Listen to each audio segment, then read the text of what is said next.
Babbitt by Sinclair Lewis. Chapter 28. 1. Miss McGoun came into his private office at 3 in the afternoon with, "Listen, Mr. Babbitt, there's a Mrs. Judique on the phone. Wants to see about some repairs, and the salesmen are all out. Want to talk to her?" "All right." The voice of Tanis Judique was clear and pleasant. The black cylinder of the telephone receiver seemed to hold a tiny animated image of her, lustrous eyes, delicate nose, gentle chin. "This is Mrs. Judique. Do you remember me? You drove me up here to the Cavendish Apartments and helped me find such a nice flat." "Sure, bet I remember. What can I do for you?" "Why, it's just a little. I don't know that I ought to bother you, but the janitor doesn't seem to be able to fix it. You know my flat is on the top floor. With these autumn rains, the roof is beginning to leak, and I'd be awfully glad if—" "Sure, I'll come up and take a look at it," nervously. "When do you expect to be in?" "Why, I'm in every morning." "Be in this afternoon, in an hour or so?" "Yes. Perhaps I could give you a cup of tea. I think I ought to, after all your trouble." "Fine. I'll run up there as soon as I can get away." He meditated. "Now there's a woman that's got refinement, savvy, class. After all your trouble, give you a cup of tea. She'd appreciate a fellow. I'm a fool, but I'm not such a bad cuss. Get to know me, and not so much a fool as they think." The great strike was over, the strikers beaten, except that Vergil Gunch seemed less cordial. There were no visible effects of Babbitt's treachery to the clan.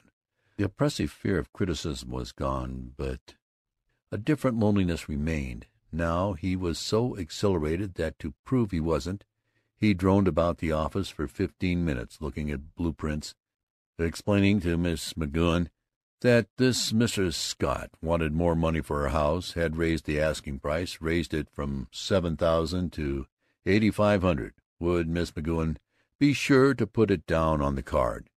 Mrs. Scott's house, raise.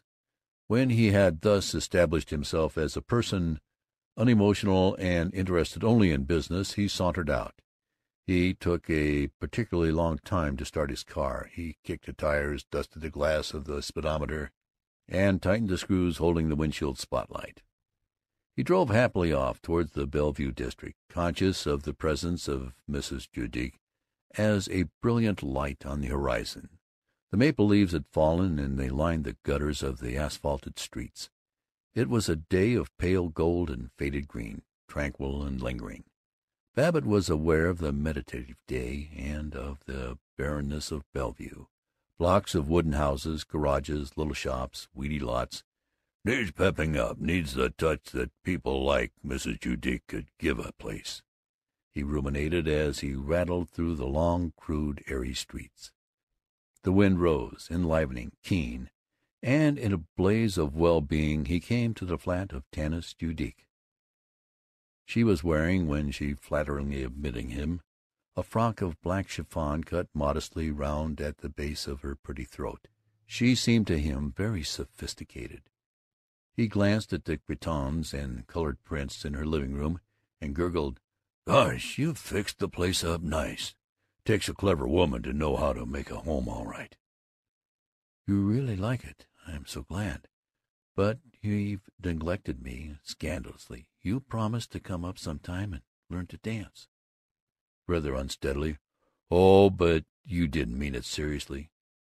"Perhaps not, but you might have tried."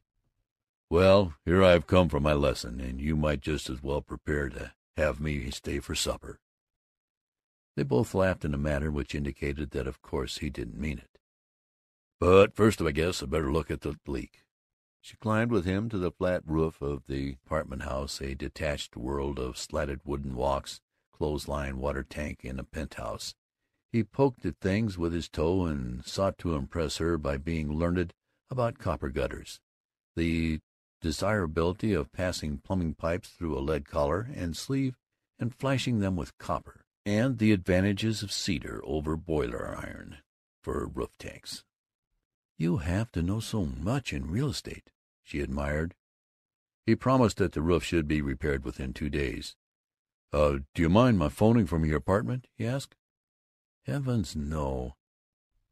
He stood for a moment at the coping, looking over land of hard little bungalows with abnormally large porches in new apartment houses, small but brave, with variegated brick walls and terracotta trimmings.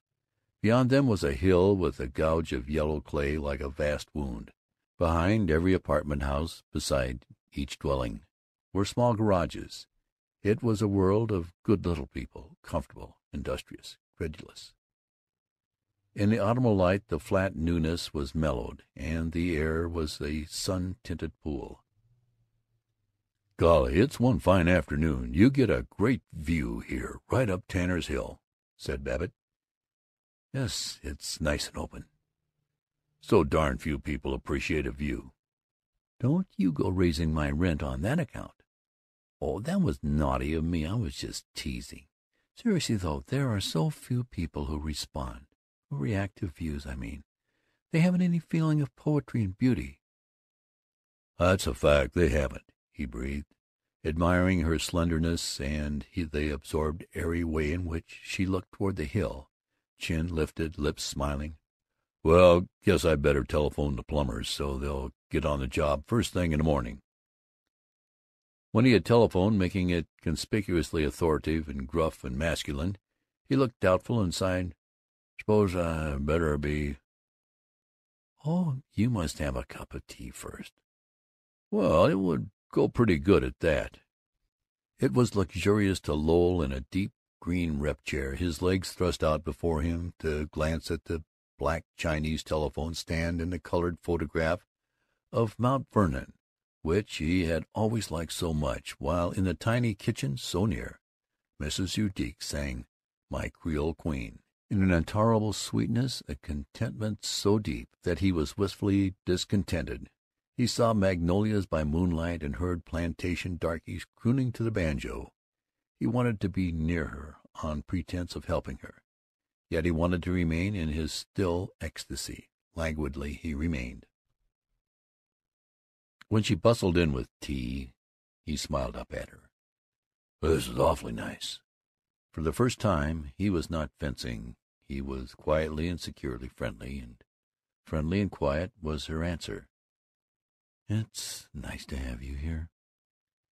You were so kind, helping me to find this little home." They agreed that the weather would soon turn cold. They agreed that prohibition was prohibitive. They agreed that art in the home was cultural. They agreed about everything. They even became bold. They hinted that these modern young girls, well, honestly, their short skirts were short. They were proud to find that they were not shocked by such frank speaking. Tanis ventured, "I know you'll understand. I mean, I don't quite know how to say it, but I do think that girls who pretend they're bad by the way they dress really never go any further. They give away the fact that they haven't the instincts of a womanly woman." Remembering Ida Putiak, the manicure girl, and how ill she had used him, Babbitt agreed with enthusiasm. Remembering how ill all the world had used him, he told of Paul Riesling, of Zilla, of Seneca Doane, of the strike. "See how it was? Course I was as anxious to have these beggars licked to a standstill as anybody else, but gosh, no reason for not seeing their side. For a fellow of his own sake, he's got to be broad-minded and liberal. Don't you think so?" "Oh, I do." Sitting on the hard little couch, she clasped her hands beside her, leaned toward him, absorbed him, and in a glorious state of being appreciated, he proclaimed, "So I up and said to the fellows at the club, look here, Do you belong to the Union Club? I think it's—" "No, the Athletic. Tell you, of course they're always asking me to join the Union, but I always say no. No, sir. Nothing doing. I don't mind the expense, but I can't stand all the old fogies." "Oh, yes, that's all. But tell me, what did you say to them?" "Oh, you don't want to hear it. I'm probably boring you to death with my troubles. You wouldn't hardly think I was an old duffer. I sound like a kid." "Oh, you're a boy yet. I mean, you can't be a day over 45." "Well, I'm not much, but by golly, I begin to feel middle-aged sometimes. All these responsibilities and all." "Oh, I know. Her voice caressed him. It cloaked him like warm silk. "And I feel lonely, so lonely some days, Mr. Babbitt." "We're a sad pair of birds, but I think we're pretty darn nice." "Yes, I think we're a lot nicer than most people I know." They smiled. "But please, tell me what you said at the club." "Well, it was like this. Of course, Seneca Doane is a friend of mine. They can say what they want to. They can call him anything they please. But what most folks here don't know is that Senny is the bosom pal of some of the biggest statesmen in the world. Lord Wycombe, for instance. You know, this big British nobleman. My friend Sir Gerald Doak told me that Lord Wycombe is one of the biggest guns in England. Well, Doak or somebody told me." "Oh, do you know Sir Gerald? The one that was here at McKelvey's?"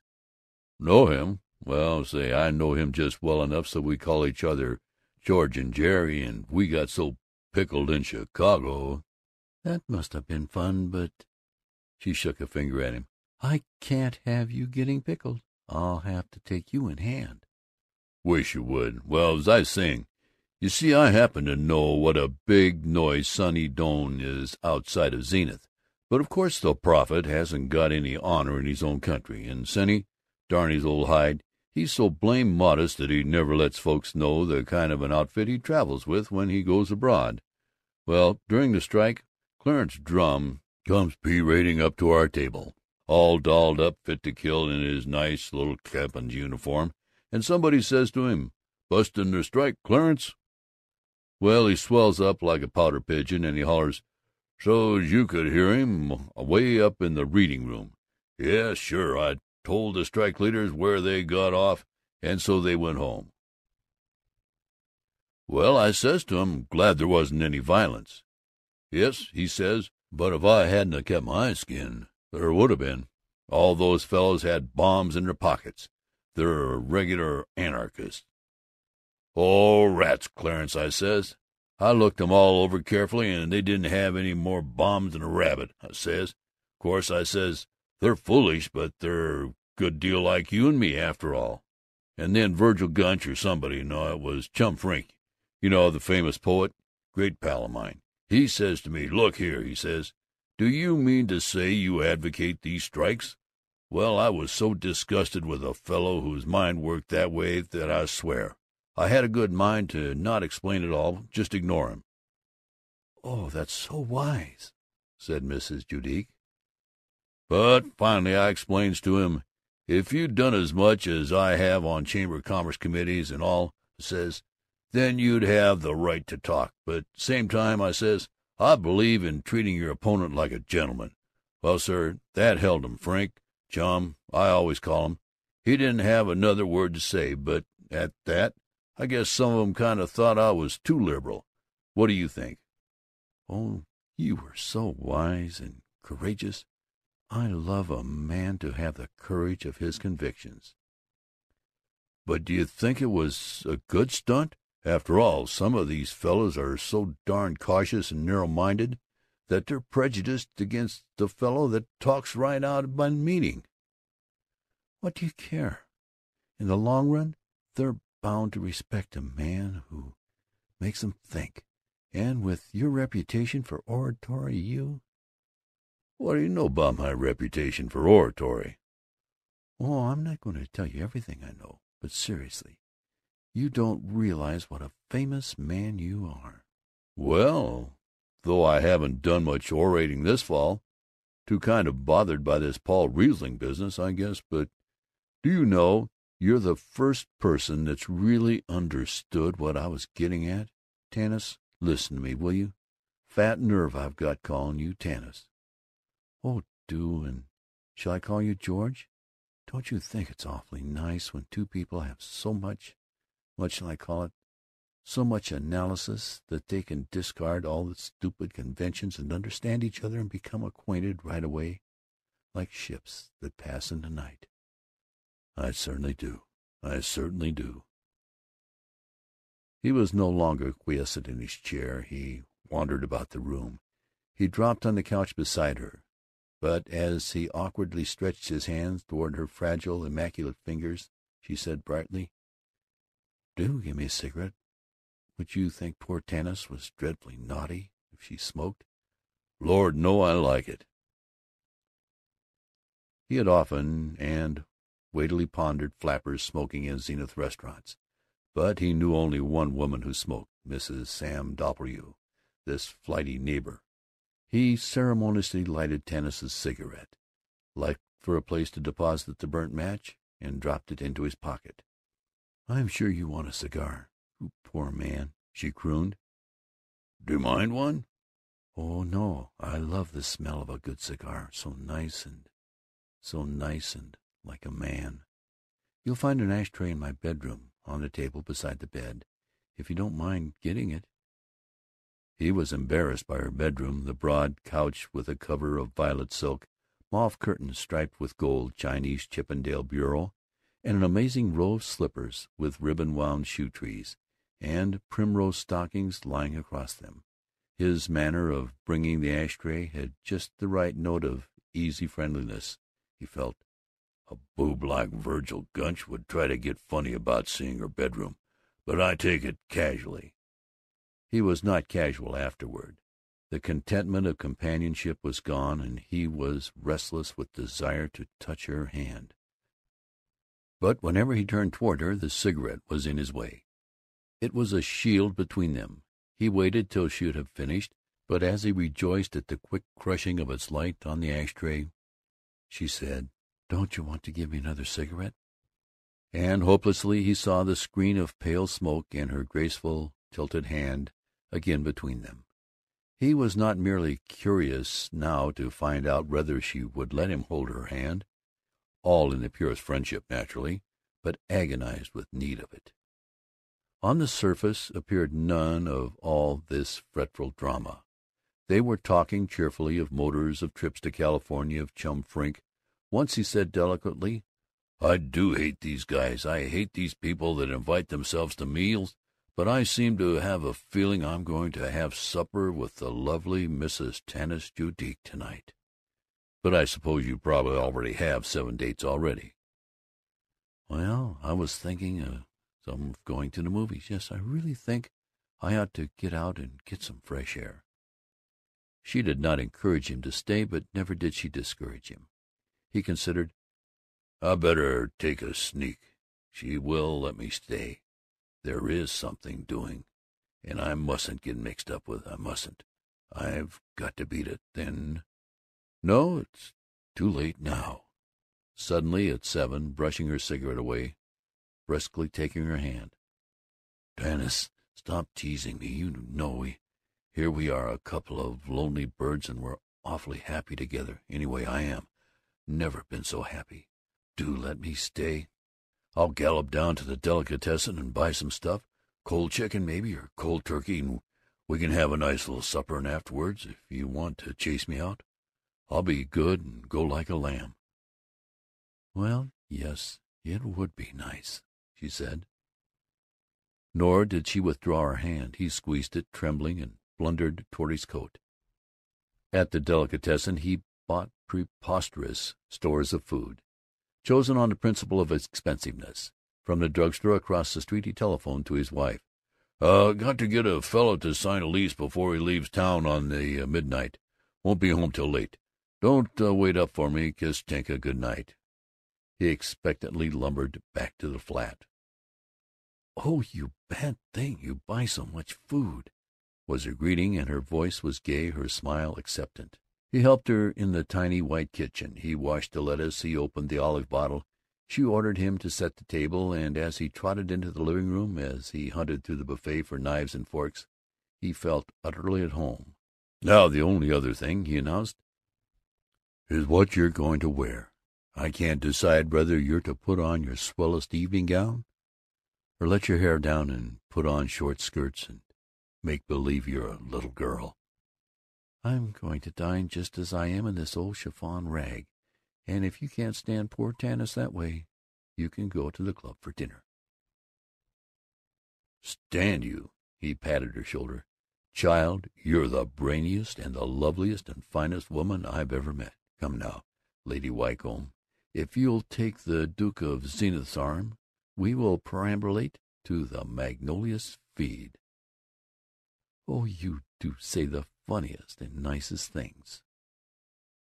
When they had finished the picnic supper, he thrust his head out of the window and reported, "It's turned awful chilly, and I think it's going to rain. You don't want to go to the movies." "Well, "I wish we had a fireplace, and I wish it was raining like all get out tonight. And I wish we were in a funny little old-fashioned cottage, and the trees thrashing like everything outside, and a great big log fire. And I'll tell you, let's draw this couch up to the radiator and stretch our feet out and pretend it's a wood fire." oh, I think that's pathetic, you big child." But they did draw up to the radiator and prop their feet against it, his clumsy black shoes, her patent leather slippers. In the dimness they talked of themselves, of how lonely she was, how bewildered he, and how wonderful that they had found each other. As they fell silent, in the room was stiller than a country lane. There was no sound from the street save the whir of motor tires, the rumble of a distant freight train. Self-contained was the room, warm, secure, insulated from the harassing world. He was absorbed by a rapture in which all fear and doubting were smothered away, and when he reached home at dawn the rapture had mellowed to contentment, serene and full of memories. End of chapter 28.